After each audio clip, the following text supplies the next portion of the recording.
In today's video, I'm going to teach you how to sync Obsidian Mobile with Google Drive.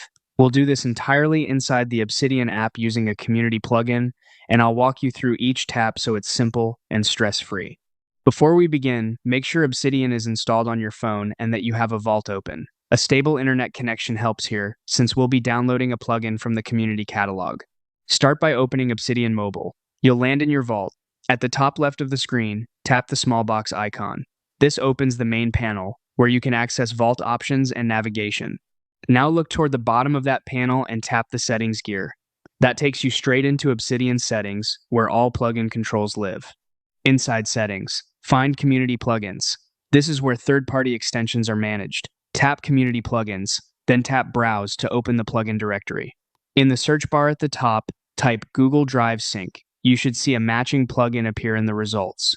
Take a moment to open its page, skim the description, check the last update date, and review any notes from the developer so you know what it does and whether it fits your needs.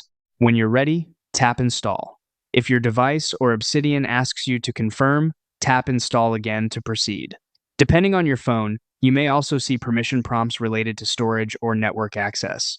Review these carefully and approve only what's necessary for syncing. That's it. You've navigated to Obsidian settings, opened community plugins, searched for Google Drive Sync, and installed it from the directory.